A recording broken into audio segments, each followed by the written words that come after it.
Kausambi is a small village near Allahabad in Uttar Pradesh. It's an ordinary village, but it has one distinguishing feature. An Ashokan pillar which stands as a reminder of a glorious past that Kausambi enjoyed once upon a time.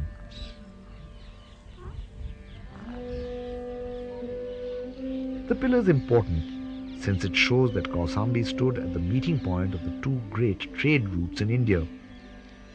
These were the Uttarpath and the Dakshinapath. Till today they form a large part of the great Indian Z, the essential frame of the national road system. For the present-day residents of Kausambi, the historical facts of their village are not important.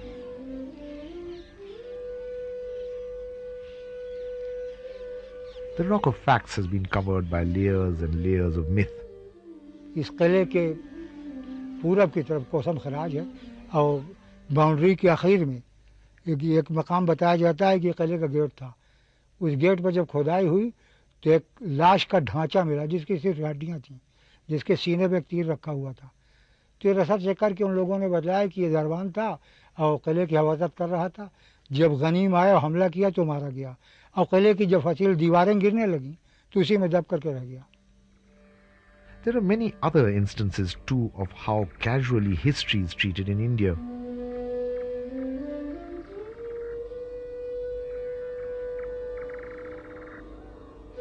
India has adopted the symbols of the Mauryan king Ashoka as the symbols of a modern nation.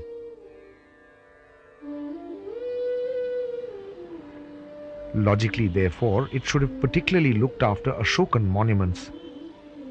And yet, take this Ashokan rock inscription in the heart of Delhi.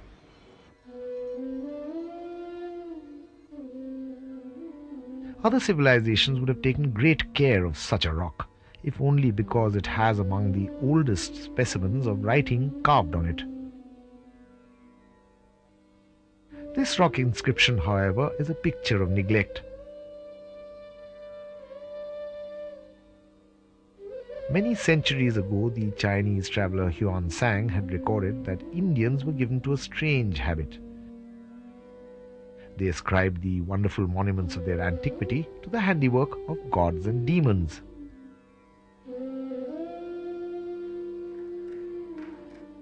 This holds true even today in an age which is said to be passing from modernity to post-modernity.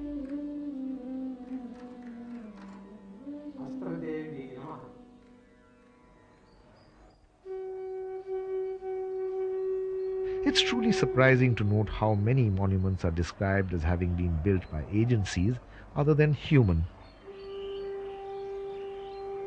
Actually, Ajanta, the valley of Ajanta caves, today what we call it Waghora Valley. See, this valley was known as Bhoot Kidari or Valley of Ghosh. According to these people, the colossal work which is being carried out by those people or which is carved out of a rock is not a work of human being. Either this work must have been completed by the gods or by the ghosts. Belief in the supernatural does not mean that modernity has bypassed historical India. In fact, India has dealt with modernity in many ways. Modern India, in that term, both modern and India are important. So it's not a superimposition of certain Western ideas on to Indian society, but a complex and ever-changing mixture of what is traditional or past and what is present and bits of future. Modern India is also the replacement of Taya, Phupha, Chacha by uncle and Phupi and Masi by auntie. Modern India is also bride burning, not after the husband is dead, which was Sati, but when he's alive, because he has not got the refrigerator that was required or the video that was required. So modern India then is the way in which the passage of time in the late 19th century or in the late 20th century is not felt uniformly in all aspects of Indian life in across all strata of Indian society. That's how modern, so that modern India is not the replacement of one thing by another, but a complex mixture of different sorts of things in changing times. Modernity is also visible in India through one of its most unfortunate effects: industrial pollution. This threatens not only India's present and future, but also its past. Our sense of history may be monumental, but we treat our monuments with extreme indifference. Take the case even of the Taj Mahal, India's best known monument. Only decades after it was built, it was more or less abandoned. It was pillaged by several marauders. Then the British soldiers used it as a camping site where they held drinking parties. Even today, well after independence and well after the Taj Mahal was declared a protected monument, it is still threatened, now by pollution, environmental and otherwise, and by encroachments from various sides. Modernity takes many shapes in India. There are gigantic public works like the railways, which revolutionized transport and communications. The very composition of the workforce toiling on such projects shows the effects of these changes. For example, the nature and extent of migration. Bihar में sir काम ऐसा चलता नहीं है और बेकारी ज़्यादा उधर है. जिधर काम होता है उधर आदमी जाता है. बॉम्बे में भाई मेरा था इस कंपनी में, और वहाँ से वो फिर कंपनी आई काली नदी करवार में भाई मेरा आया. घर से हमको बुलाया यहाँ करवार में. करवार से हम यहाँ हैं. But the coin has another side. Even as India races through the centuries on tracks of steel, the progress is not linear. One mode does not replace another, but many modes coexist. And Indian history has come to terms with the simultaneous rather than the consecutive. Even in day-to-day existence, not much seems to have changed, at least for some of its people. In comparison, urban Bangalore appears to be located not only in another space, but in another time altogether. Better than the village or the city, it's the bazaar that represents the complexity of Indian life. It not only deals in commodities which have been used for centuries, but also adapts them to the present. Take the pots that have been used by women from time immemorial to carry and store water. The shape of the pot has evolved to suit the usage. While the bazaars accepted the shape, change has come in the material used. Clearly, the bazaar represents the trends of both continuity and change in India. But food is not beyond class and time. What these poor tribals eat is the best indicator of their state of being. At the same time, there is the high-tech fast food industry. This caters as much to traditional tastes as to modern lifestyles, indicating perhaps the shape of things to come. The many forms of fishing carried out in different parts of the country point to an important fact. That is the coexistence of many forms of food gathering and food production. There's the lonely fisherman sitting by the Ganga with his rod and line. There's also collective activity. These fishermen are operating Chinese fishing nets, which tower like some menacing dinosaur over the waters of Kerala. There are the fishermen who travel deep into the sea to cast their nets.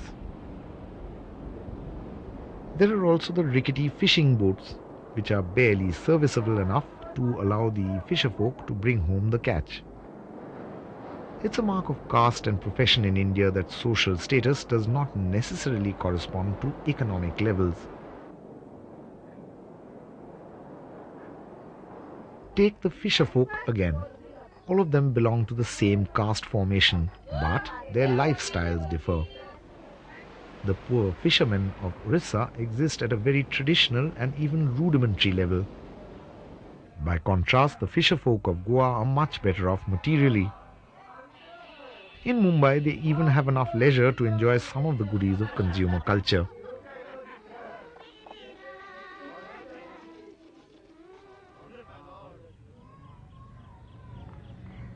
Given such wildly varying levels of coexistence, it's not surprising that monuments and memorials acquire very different meanings from the ones originally intended. Take the statue in the grounds of the Victoria Memorial in Calcutta. It depicts General Outram on horseback. The statue itself is very clearly that of a European.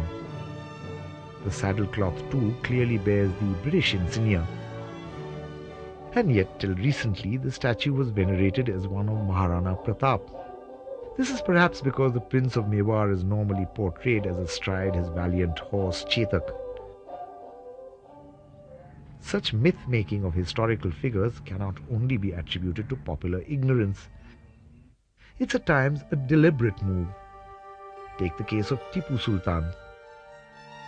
He took on the might of the British, imprisoning several of them, including Colonel Bailey, in this dungeon in the fort at Sringapatnam. Myth has been built even around Tipu, who was a relatively recent and well-known historical figure. The result is that the memorial to this remarkable monarch is little visited. And Tipu, the ruler, who realized the importance of the coexistence of different religions, is more a legend than a reality. At the level of the people, the coexistence of religions is a fact of day-to-day life. This dargah is in an obscure village in Karnataka. The simple shrine stands as an example of the unity among the followers of different faiths. यहाँ से गांव वाले छोटे गांव साहब, ये छोटे गांव रहे तो मुस्लिम लोगों का घर ये 3-4 है 25 नहीं, यहाँ से क्या है हिंदू मुस्लिम का भेद नहीं है साहब. ये कन्नड़ा है, लिंगायत वाले है, स्वामी वाले है, सब लोगों यांचे सहकार है साहब, है सब लोगों यहाँ से मुस्लिम हिंदू तो भेद नहीं है यहाँ से एक ही है. Faith is expressed in many ways. It's interesting that in the whole of India there are very few known temples dedicated to the god of creation, Brahma. There is, however, a Brahma temple at Pushkar in Ajmer. The many coins embedded in the temple's floors and walls tell a tale of piousness expressed through material means.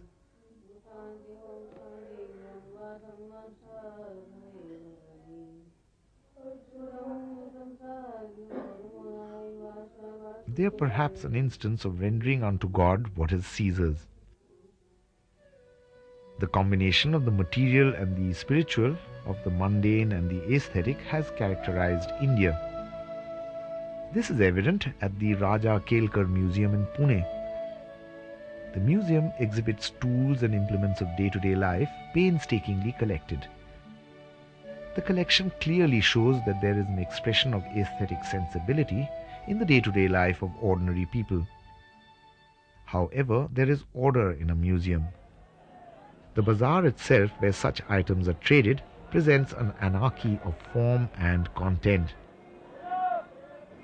Indians have still not perfected either collective civic consciousness or, despite their veneration of nature, respect for ecology. Such disregard of the ecology threatens traditional modes of existence. Ecological degradation, of course, has many causes. Even the commercialization of timber resources and consequent deforestation is due to many factors.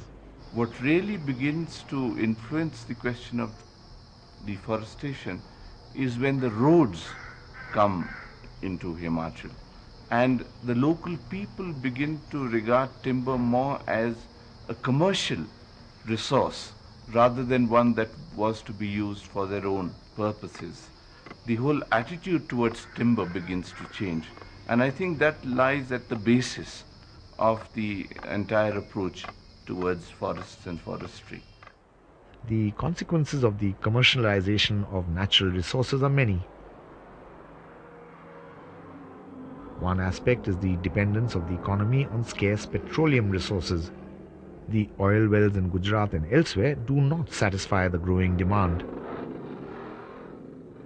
And yet, transport based on fossil fuels grows steadily, in the bargain uniting India through an intricate road grid.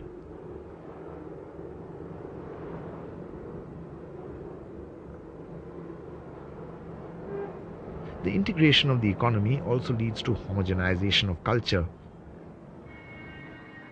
Part of this is on account of the spread of transport and communication. Many forms of transport coexist in just one location. This might suggest that even people who live in the same space and time are in completely different categories from each other.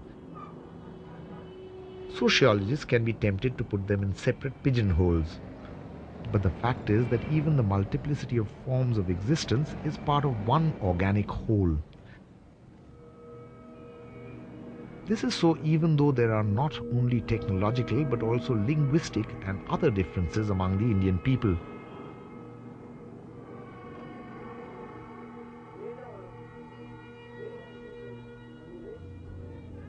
The different levels of living of the Indian people is literally evident at Shimla. At the mall, we see evidence of the elite, both colonial and post-colonial.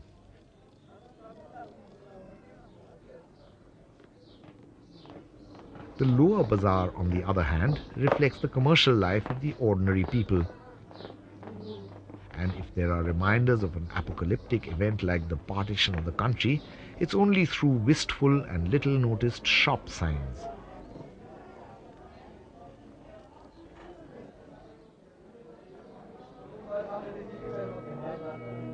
Together, these pluralities make up the Republic of India. Its symbol today flutters over spaces which ordinary Indians were once barred from entering. Spaces that once were the exclusive preserve of the colonialists and their high-living allies. Post-colonial culture took over the colonial spaces. This is clear from a drive around Delhi's Connaught Place. Despite attempts at renaming it, it retains a British name, but has acquired a very definite Indian persona. This persona is both traditional and modern. The transition to modernity has not been easy. Take the case of Kerala. Reformers like Narayan Guru had to launch strong social reform movements here before the idea of social egalitarianism could take root. Today's Kerala presents a picture of tremendous political mobilization.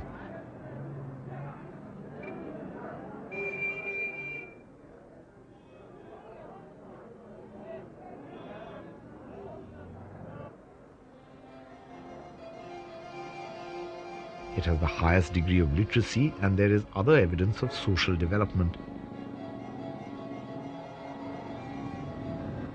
However, it was not always like this.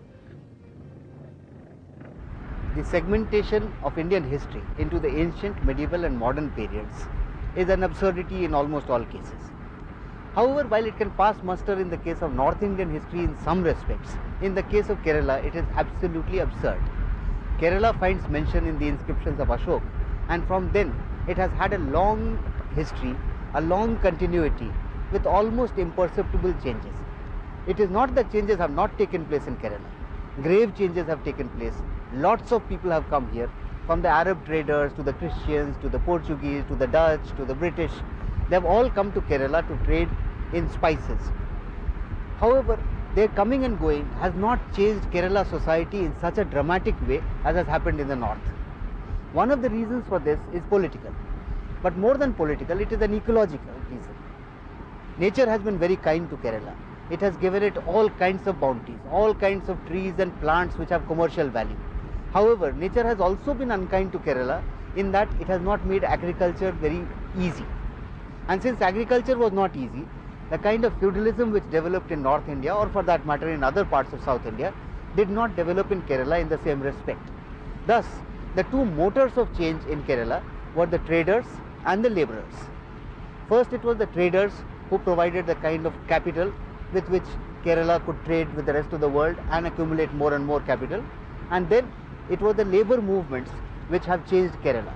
In recent decades, it is labour which has got unionized, organized against very heavy odds, and has created a kind of social democracy which is available in Kerala and which is not available anywhere else in the country. What Kerala achieved through mass mobilization still appears to be a distant future for most other parts of India. In these places, peasants and agricultural labourers are still organizing themselves to demand that the promises made by the Republic are met.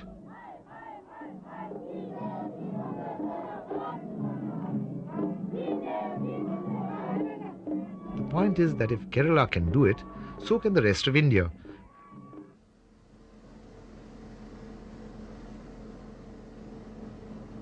Punjab, for instance, has reached enviable levels of economic development.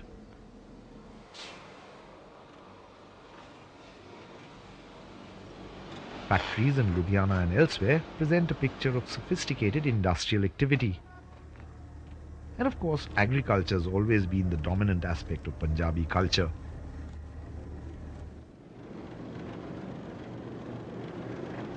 Huge harvester combines are a common sight.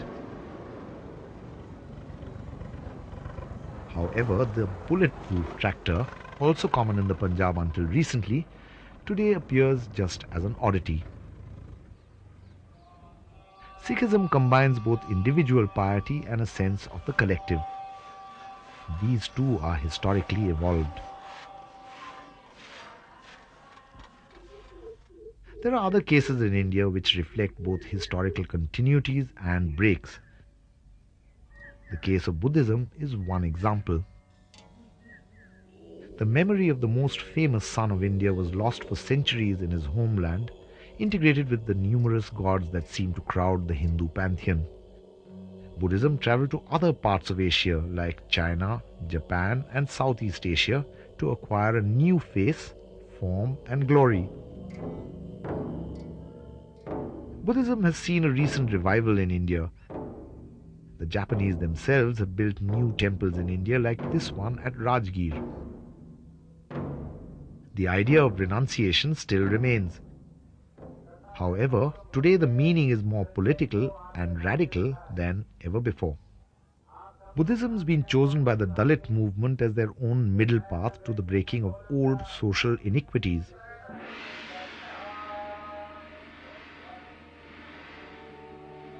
Other religions too continue.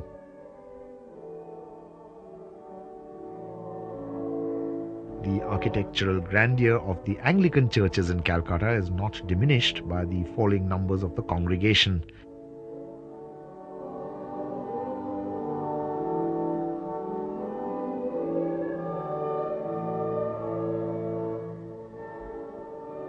The little churches of Goa are integral to village life. Religion and rites of passage are also integrally connected, whether it's in a wedding in a grand church or in a temple.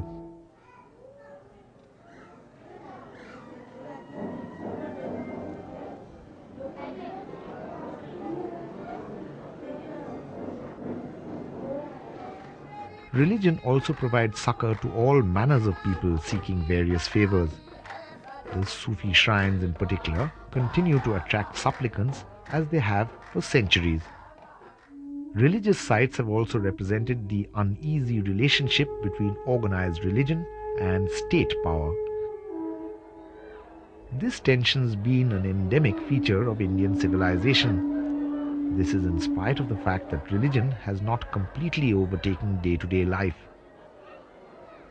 Even the partition of the country on communal grounds and the recent rise of religious fundamentalism has not torn apart the secular fabric of India. Indian culture has been characterized by tolerance and even syncretism. But it must be remembered that when religion entered the realm of realpolitik, it led to the vivisection of India. Civilizations get formed over millennia, but nations are invented. This fact becomes most clear when you stand at the Wagah border between India and Pakistan. Both belong to the same civilizational heritage. Today, they are two different nations. Pakistan was invented on the basis of religion, and a two-nation theory was propounded. That invention was obviously absurd, because very soon after the formation of Pakistan, Bangladesh, which belonged to the same religious affiliation, broke away. In the case of India, the invention was on different premises. The premises in the Indian case were democracy, plurality, a constitutional order. The Pakistani historians talk of 5,000 years of Pakistan. That is absurd. After all, there was no Pakistan when Mohenjo-daro existed. There was no boundary. There was no barbed wire between the two countries. And competitive historiography between the two countries is also absurd. Our Harappans are better than their Harappans. Our Indus Valley is better than their Indus Valley. These are stupid statements, and yet they become part of historiography.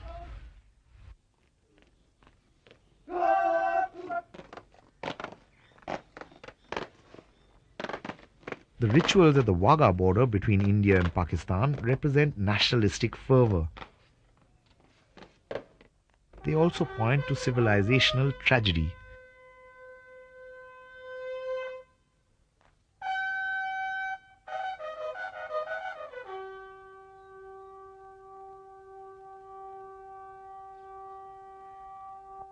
If in India there's still pride in ancestry and hope for the progeny, it's because the people have deliberately adopted republicanism. We've given to ourselves a constitution based on liberty, equality, and fraternity. In doing so, we've sought to combine ancient traditions with modern sensibilities. This has resulted in inventing India in the most creative way.